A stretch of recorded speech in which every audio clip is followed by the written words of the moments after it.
almost to the number for as long as I've been here. For every student trained on a campus, I can pretty much tell you how many kids are going to come to Christ on that campus that year. Yeah. So in my area, if I train 550 students, at the end of the school year, I can pretty much look at you and say 550 kids came to Christ. Not because every kid I trained led one, it's just the numbers have always equaled 1 to 1. Yeah. So the districts are really pushing, as I'm talking to them, districts are pushing hard like, well, let's do it right and let's train more and more and more students. Working with the local church to take the hope of Christ to every student in the United States. This is First Priority. Now here are your hosts, Steve Chirico and Brad Skelling. Well, welcome everybody back to the podcast. It's good to be here. It's a little bit of an assumption on my part. What? That people have been listening to the podcast. They are. I like that. My name's Steve Chirico. So glad you're here. This is my friend. Brad Skelling. Also my frenemy, for those of you who actually listen to the podcast. That's right. He allows me lots of ways to laugh on a regular fun-loving basis. most of the time. Yeah. Except when it's not. Gosh. Well, man, we are 2 weeks out from the national conference. Now it's you time stamping stuff. Can we just go back? We can. Yes. We're not gonna. Oh, okay. Because we got work to do. Yeah, that's true. Remember last week, taking the hope of Christ to every student? Exactly. We're not a kumbaya ministry. We're a get out there and get her done ministry. Right. But I like to hold hands with all the other directors and chapter leaders and all that stuff. Let me cough on my hand and we can hold hands. Except for yours. Exactly. What are we talking about today, Steve? Well, we're just taking a look into where we're headed. Okay. And what is the core target for First Party of America? Okay. What is the core target for First Party of America? You tell me. So the core target, let's define it first before we tell them what that is. So again, we're talking traction language, the coaching that we're going through to help us stay focused. We talked last week about the core focus. Core focus. Last week. So to take the hope of Christ to every student, this is our core target. So what are we doing in order to take the hope of Christ to every student? Good. And so First Party of America has defined that as, in the next 5 years, we would like to see 28 districts up and running. And so for those of you who are new to First Priority, or just to give the language for everyone, please. District is the same as a chapter. Like First Party Nashville is a chapter. It's their own 501c3 organization in covenant relationship. That's a chapter for First Priority. A district is using First Party of America's 501c3 to run the ministry of First Priority. So the same ministry, networking the local church, student-led clubs, taking the hope of Christ to every student. It's just using First Party of America's 501c3 to do that. So Tennessee 1 is our first district that got up and running. Fort Worth was the next one, and Kansas City. This past year are the 3 districts that are using the First Party of America 501c3 to basically run money and raise money under our banner and go do ministry. So let's pause and talk about that for a minute for those that are either fairly new or would like some historical context. So this is a 30-year-old ministry that began to reproduce on a chapter level.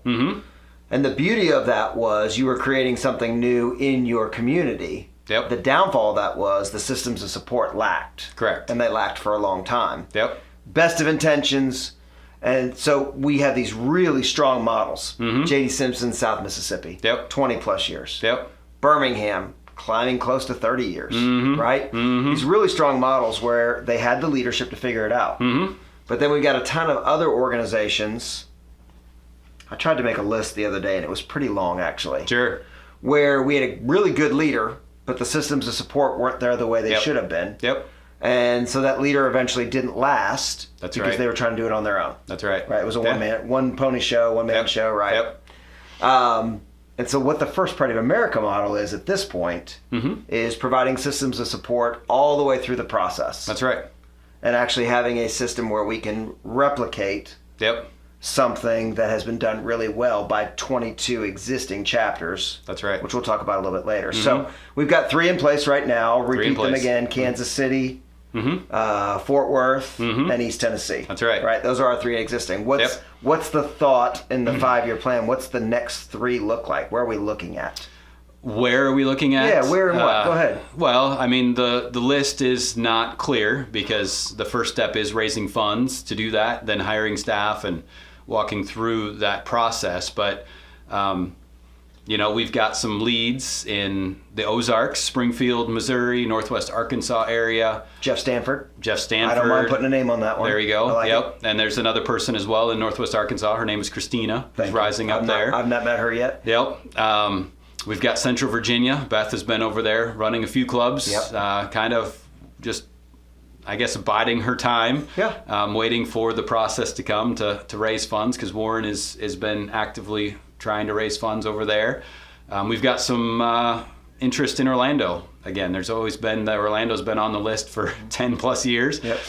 It's not hit, but that's still on the list, and there's some traction seeming there. And Dallas as well, with Fort Worth starting. Then the bleed over, if you will, is to say, hey, let's see if Dallas can get started. And there's others too. And you got Justin in Cincinnati. Justin in Cincinnati. Sorry, I was going to say there's more. We planted out of Greater Nashville. That's great. Yep. Justin is up there already. There's been a little bit of funds raised there, but they're working on trying to get those benchmarks hit so that they can hit full force and go after it. Agree. And I think it's appropriate at this moment. Bring up something you and I talked about before the podcast, which is there's a neat moment in James 4 at the end of James 4 where and I'll just read it, verse 13. Now listen, you who say today or tomorrow we'll go this city or that city, spend a year there, carry on business, make money. Like we can make that into our context really fast, right? Yep. Raise money, start ministry. Yep. Why? You don't even know what happens tomorrow. What is your life? You are a mist that appears for a little while and then vanishes. Instead, you ought to say, if it's the Lord's will, we will live and do this and do that. And so let us be very clear on the front end. I'm speaking on behalf of First Prayer America, so forgive me, you correct me, right? Sure. Let's be very clear on the front end. We are, if this is prayerfully thought about, right? These are long thoughts, long decisions. We are laying it at the feet of Jesus, saying, hey, this is our good idea. What you got? Yeah. Right? And we'll follow wherever you are going. Correct. And go ahead and start. So it may not be Dallas in 3 years. Yeah. Right? It could be Dallas in year 5. It may turn out that Scottsdale, Arizona, which we've talked about 100 times in my 15 years here, right? Maybe that blossoms. Or San Diego. Maybe that blossoms, right? So Washington, D.C., right? There are some prominent areas that have come in and out of the discussion in my time around First Pride of America that I could see showing back up again. So we do want to be clear on that. We've got to make a plan. We've got to drop a rock somewhere in the pond, right? And so we're just pursuing the Lord to figure that out. Well, and one of the things that's universal is that we'll continue to learn and to continue to grow. That is unchanging. It will be different. For example, the first 3, we did raise funds first and then went and hired people. These next 3, ironically enough, all have people sitting there. Interesting. And we're working on raising the funds. And so it is different already. There's still benchmarks where we say, hey, before we launch, we need to reach these benchmarks. So we're not going against our model, but it is different, and we're learning what that looks like in this. What's going to happen the next year? I don't know. What are we going to learn year 3 and year 4 and year 5? We're going to continue to learn and to grow and to follow the Lord's lead, as you said, and how we accomplish this. So with 22 existing chapters, 28 current chapters, how many clubs does that bring us to after 5 years? Well, we're at the beginning of the school year, so I believe it was 572 clubs in October's report here at the beginning of the month. That's our now. Do we know what our 5-year projection is if we were to saturate those? Man, I'm putting you on the spot. You are putting me on the spot. Yeah. So, that's 28 new districts, all of them approximately 150 to 200 That's what clubs. I was thinking too, right? Yeah, so you're talking 5,600 clubs in the midst of that 5-year projection. It is a 10K plan. It was one thing that we talked about it, which if you talk 5,600, that's only half. So then you get into the 22 chapters, which was segue into, where do the chapters fit into this new model? Does First Party lose focus of the chapters? or not? And the answer is not. Yep. We do not lose focus on the chapters. We continue to do what we do. The City Director Advisory Council is still there. Our conference is still there. The annual meetings where we come into town are still there. And we're even talking about adding staff. Well, I was going to say that's a good way to go, and that is there is a discussion internally. That's not a new discussion; it's been going for a while. That they are looking for the right person for the right seat in the bus. That is already internal inside First Priority of America, right? Correct. Inside the family. Yep. That could be that person that serves the chapters. That's their job. Correct. Right. And so when you say that 10,000 number in 5 years, I become less scared because I start thinking about the saturation of those 22 markets that exist. Let's pick on Chris Lane in South Florida because it's easy, right? Yeah. So their number is about 215 right now, but their saturation number could be 300. It's over 400. You could say 400, right? You depending on where they expand and how they expand. Correct. In working with First Priority of America. It's easy to see where those numbers come from. Nashville's saturation number is about 140 schools, right? If we were hitting everybody, right? So you start to deal with those things and you realize that, if we continue to focus on the chapters and learn from the launches of the districts, which makes the chapters better, then that 10,000 number in 5 years doesn't seem as scary. That's right. And you start to translate that into students trained, right? So 10,000 clubs. What are we talking about? Are we talking about 80,000, 100,000 students, trained, right? Well, That's what right. we know inside First Priority, everybody hang on to this, right? This is where this all goes. What we know inside of First Priority, I talked to a lady about this yesterday, almost to the number for as long as I've been here. For every student trained on a campus, I can pretty much tell you how many kids are going to come to Christ on that campus that year. Yeah. So in my area, if I train 550 students, at the end of the school year, I can pretty much look at you and say 550 kids came to Christ. Not because every kid I trained led one. It's just the numbers have always equaled 1 to 1. Yeah. So the districts are really pushing, as I'm talking to them, districts are pushing hard like, well, let's do it right and let's train more and more and more students. Let's do more trainings in the midst of saturating these schools with these clubs. That's right. Let's train more kids. That's right. I like it. It's our core target for a reason. To take the hope of Christ to every student is a vision that sticks. It's why we're still here. It's because people hear that and say, yes, there is a lost and broken generation in this world. They're hurting, they're depressed, they're lonely, they're suicidal, and they need an answer, and the answer is spiritual. And so the vision itself sticks. But unless there's a plan, unless there's that core focus and that core target, both the passion that we have gets aligned with what we're core target, what we're going to, where we're going to, what do we want to do? We want to launch districts because that is the most efficient way for us to say, hey, we can start a club or we can start a district and say, hey, we're going to launch this and in 5 years there'll be 200 clubs in this district and there'll be 200 clubs in that district and in that district, and it just multiplies out. And the old rock in the pond theory, happening in Fort Worth into Dallas already, to say, hey, you guys are doing that over there. Well, can you do it over here? We want it too. We're a sister city. We're better than them, so let's bring it over here. And just seeing that multiplication effect take root. Hopefully we can change the lives of a generation. Now, you said our vision and our mission stick. That's why we're still here. I'll tell you why I'm still here. It's because of me. So I'll tell you and the audience why I'm still here, right? I'm still here because of the stories. Yeah. And it's to be very genuine with everyone who's involved with campus ministry. It is really easy, me too, to be excited about and to love the 45-second video of the 8th grader, the 11th grader who shares why they feel like they're called to their campus. It's amazing. That's right. But I'm almost 30 years into youth ministry, right? And the stories of the 28-year-old parent who is about to have a 11-year-old, that doesn't work. Let me do it better. The 32-year-old parent, sorry out there, who's about to have an 11-year-old middle schooler, right? And says, I had First Priority in Birmingham. Yeah. That's where I grew up. I now live in such and such place.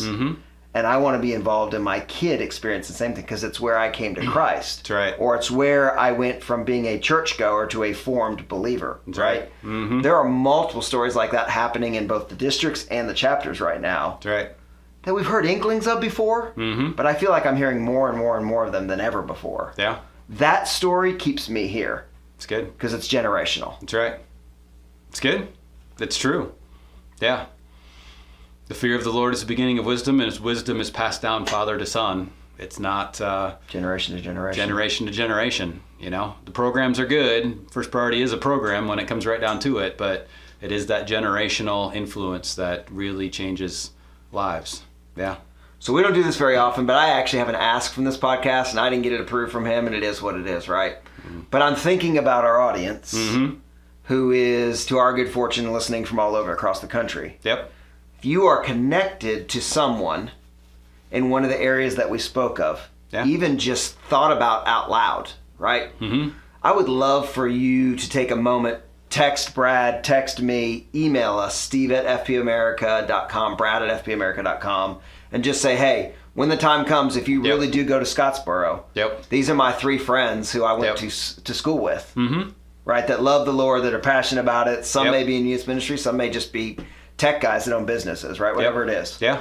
But it would be really interesting to take the large conglomerate of all the relationships that we have in our current paid staff and what I would call our champions, those who are just doing this because they love it, and see what influence we already have out there. That's what it's going to take. Yeah. So again, the homework, those of you that are willing, if you have relationships, names you want to send us, say, hey, just put this on the list. We'll build the list. That's right. We would just really appreciate you reaching out and saying, these are people that when it's time and the Lord says go. That's right. That you've got a list. That's right.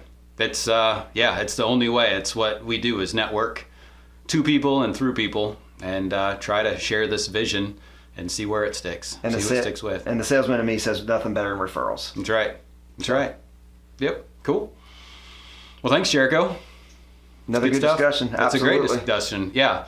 The core target for First Priority of America. Let's see if we can follow the Lord's lead to 28 new district model movements up and running in the next 5 years. And 22 healthy and growing chapters. Healthy and growing and saturated chapters. It's saturated for both. It's saturated for the districts and for the chapters. Good. And we're hiring for both. An expansion director and a chapter consultant. Both of those positions are out there. Mark is diligently working on networking to try to find those roles in our system. Like you said, we want the chapter consultant to come out of the family of First Priority because we feel like that's an important thing, that trust is there and that knowledge is there. Yep. But also that expansion director who can be out there helping do this, lead these network opportunities into Springfield, into Dallas, along with Warren as he's raising funds to go find those leaders who are going to take this to the next level. It's good. It is very good. I'm excited to be a part of it. Me too. Yeah, cool. Here we go. Well, thanks everyone for listening. Again, as you're thinking of people, please share this with them. This opportunity is before us to take the hope of Christ to every student. So thanks again for listening, and until next week. See you soon. Later.